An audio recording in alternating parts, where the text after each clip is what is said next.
What's up, guys? Welcome to the Line Change. Now, in this video, we're going to be talking about a possible solution to the Vancouver Canucks' second line center problem. And this is a name that's been floating out there, let's say for last 24 hours or so, or at least post-draft. This is a free agent or a pending UFA, so someone who the Canucks could sign as a free agent. And he's somebody who actually, believe it or not, we spoke about on this channel and, threw out there as a potential UFA target way back closer towards the trade deadline and earlier when the season, I want to say at the start of the year, or at least a month into the calendar year, we threw this name out as it was just a name that was out there that was a potential UFA or an upcoming UFA rather. And we touched on it back then, and now we're touching on it once again because it's looking more and more that it could possibly become a reality. And that person in particular, that solution, is Mikael Granlund. He this past season was played for the Dallas Stars. He was a second line or maybe even a third line center for the Dallas Stars, having been traded from the San Jose Sharks to the Dallas Stars at the deadline. So we're going to be talking about Mikael Granlund and just basically asking the question, is Mikael Granlund the solution to our second line center problem? Obviously, second line centers are not cheap. And when it comes to the Canucks, it's looking like Mikael Granlund is their best option at this point. They already tried to acquire Rossi from the Minnesota Wild. The Wild said no, and they declined their trade package. So and Mikael Granlund, you don't have to trade for. You just simply have to sign him. And of course, the Canucks are very tight on the cap right now because of them acquiring Evander Kane. But that if they have to sign somebody, they're going to figure out a way to move out some cap in order to do so. And if you really think about it, the Canucks have acquired one forward. Now, we said earlier on that they need at least 3 forwards. They've added 1. They still need 2 more. And one of them has to be a center. The other could very well easily be a winger. So, at least with one of those, they're going to have to acquire in a trade. So perhaps they can move out some cap with a trade and then acquire their third forward. But in this one, we're going to be talking about Mikael Granlund. But before we get into the nitty-gritty, I want to give a chance to thank my sponsor, Gassy Jack Art, maker of that incredible artwork you see behind me. And you guys can check them out yourselves at GassyJackArt.com. You guys can also check them out on Instagram at Gassy Jack Art. So let's go ahead and dive right into this. I'm actually going to pull up an article that's not from Canucks Army. It's actually from Flames Nation, but they talked about Mikael Granlund being a free agent target for the Flames. Unfortunately, Canucks Army does not have one dedicated strictly to Mikael Granlund, but I wanted to read some things because they talk about, Mikael Granlund, the player. Obviously, we're going to skip over anything relating to the Flames, like the fit and the cost and whatnot. So we're going to skip over those, but we're going to talk about Mikael Granlund and his stats. Basically, Mikael Granlund, as we mentioned, is set to become a unrestricted free agent on July 1st. He's one of the better free agent centers on the market that are relative. Okay, I don't want to say cheap, but not very expensive compared to others. But Mikael Granlund was drafted 9th overall in the 2010 draft. The Finnish left shot center has been in the league for what feels like forever. He started his career with the Minnesota Wild, where he scored a career-high 26 goals and 69 points in 81 games in 2016-2017. He eventually joined the Nashville Predators for parts of 5 seasons, where he picked up his third career 60-plus point season. He found his way to the Pittsburgh Penguins to end the 2022-2023 season before he was involved in the Erik Karlsson trade that sent the Finn to San Jose. In his first season with the Sharks, Granlund scored 12 goals and 50 points in 69 games. Granlund started the 2024-2025 season with the Sharks, scoring 15 goals and 45 points in 52 games before being traded to the Dallas Stars, where he finished the season with 7 goals and 21 points. Overall, the Finn finished with 22 goals and 66 points, the second most goals and third most points in the season. For the first time in his career, Granlund made it to a conference final as his Stars defeated the Colorado Avalanche and Winnipeg Jets in the first 2 rounds, only to lose to the Edmonton Oilers for the second consecutive Western Conference Finals. Now, taking a look at Mikael Granlund's contract, thanks to his 5th career 60-point season, Granlund is predicted and projected to make about $5 million annually on a 2-year contract, according to AFB Analytics. He is worth it, as he's a consistent producer as a second-line center. Now, that is, and then the rest they talk about him being a fit for the Calgary Flames. We're not going to go over that, obviously. But I am going to move over to Puckpedia, and I'm going to pull this. I'm going to share this screen. So I want you guys to see this too. There we go. And then here, I'm going to go like that. And then boom. All right, so let's move back up. So obviously, his most recent contract was a 4-year, $5 million that he signed with. Who did he sign it with? Was it with San Jose? Or was it with Nashville? Where is it? Okay, so he signed it in 2021. So it was with Pittsburgh, I believe. So it was a 4-year deal with Pittsburgh. He was traded, and then, all right. So, and then as we mentioned, he's projected to still make $5 million, but over a shorter term, which would be 2 years. Now I know a lot of people are probably going to bring this up, but yes, he is 33 years old, so he's a little on the older side. But with a 2-year term, that takes him to his age 35 season. And, if he regresses, which he very well could, you can easily move off of that contract. But right now, the Canucks need immediate help down the middle, and Mikael Granlund can give that to you as your second line center. As we mentioned before, he is, look down at his stats. So he is, dating all the way back to his debut with Minnesota, his second season in the NHL back in 2013-2014. He had 41 points, 8 goals, 33 assists in 63 games.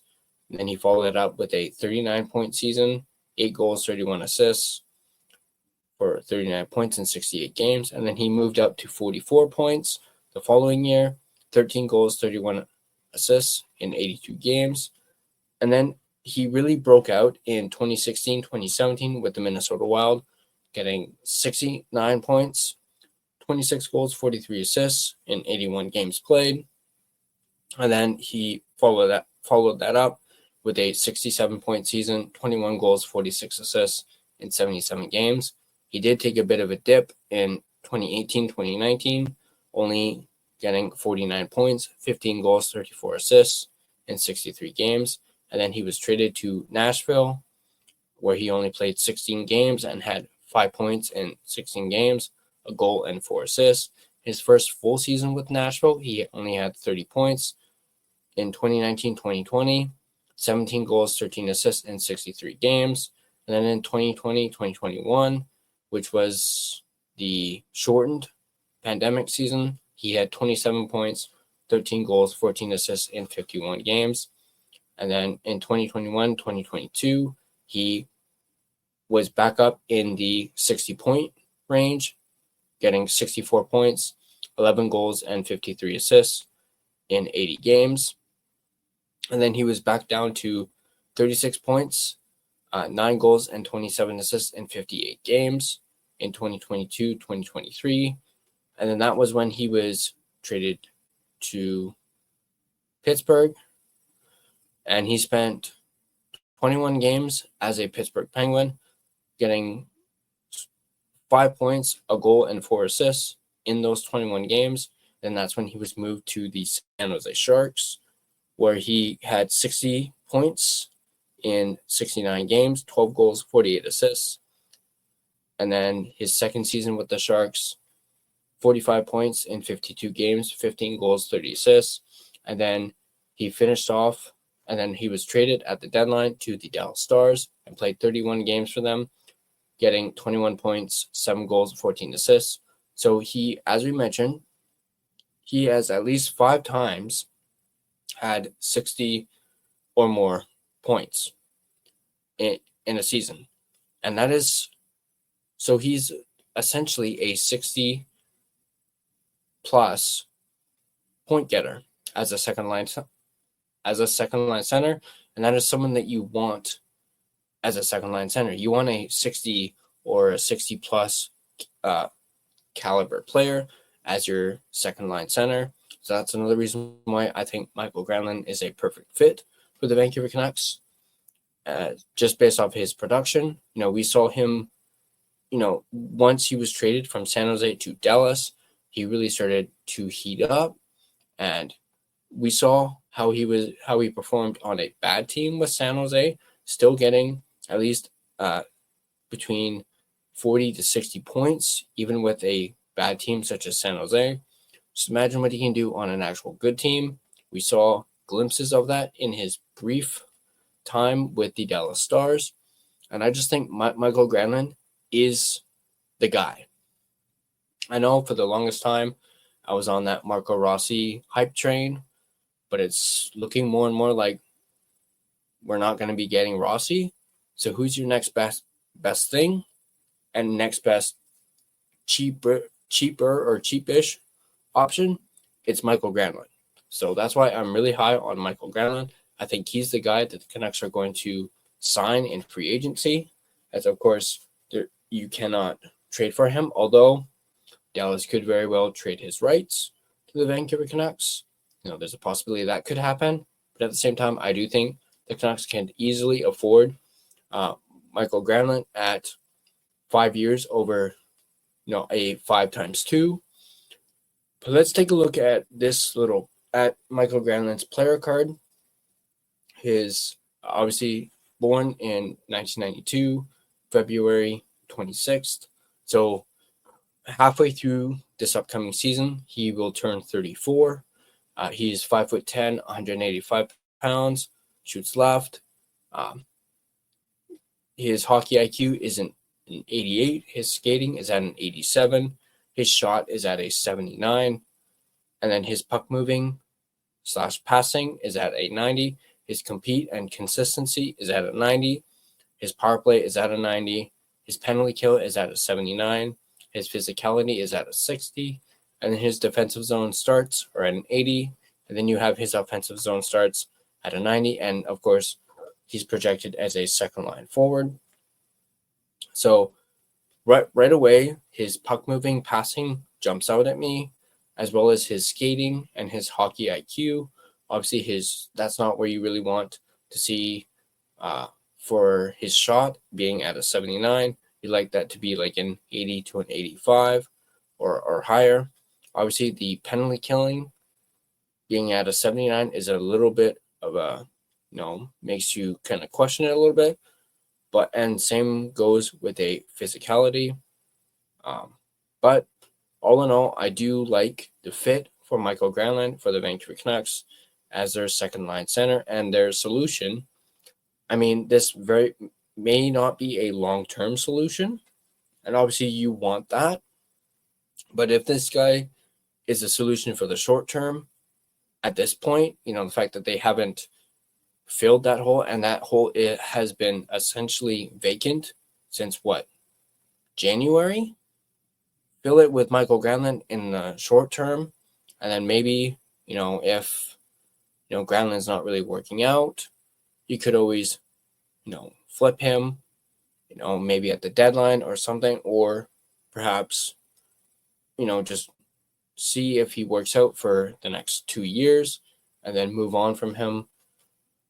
But at the end of the day, I do think, if the Canucks are going to sign anybody, it is going to be Mikael Granlund because, that second line center giant hole that they have there is priority. And despite them having not done anything to fill it yet, I do think, within the next 24 to 48 hours, they are going to do so.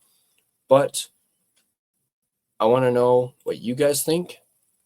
At the end of the day, do you guys think Mikael Granlund is the guy that the Canucks should go out and acquire? Is he someone who you see as a second line center? Do you think he is the answer or the solution for the Canucks' second line center problem? And are you okay with the 60 or 60 plus point totals for a second line center? I mentioned in my previous video talking about Jordan Kyrou, I was talking about, that top six being, Jake DeBrusk, EP40, and Kyrou.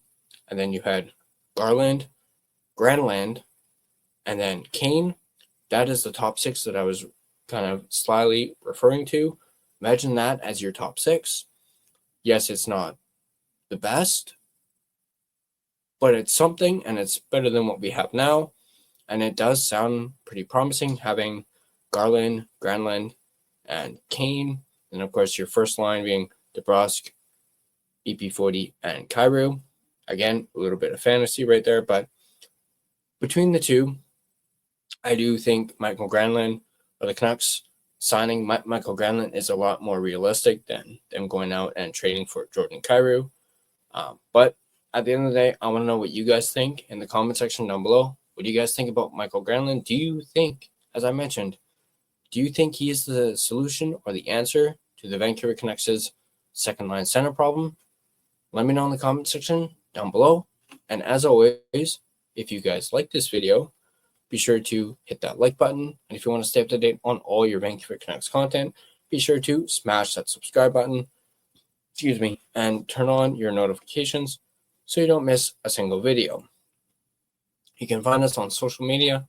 You can find us on Facebook. Just search The Line Change to find our Facebook page. You can find us on Instagram at The Line Change. You can find us on X at Line Change Van. You can find us on TikTok at the.line.change.po. Feel free to give us a follow on all of our social media platforms. If you prefer an audio version of this podcast, you can find us on both Spotify and Apple Podcasts. On Spotify, feel free to give us a follow as well as rate and review us. But that's going to do it for this video. Once again, I hope you guys enjoyed it. Stay tuned. July 1st, technically tomorrow morning, I will be on Calgary Canucks' 3-hour live stream for July 1st Frenzy. 10:45 is when I'll be on. So be sure to check him out. I believe he's starting at 10 o'clock, at 10 a.m. So yeah, go ahead, check him out. Calgary Canucks.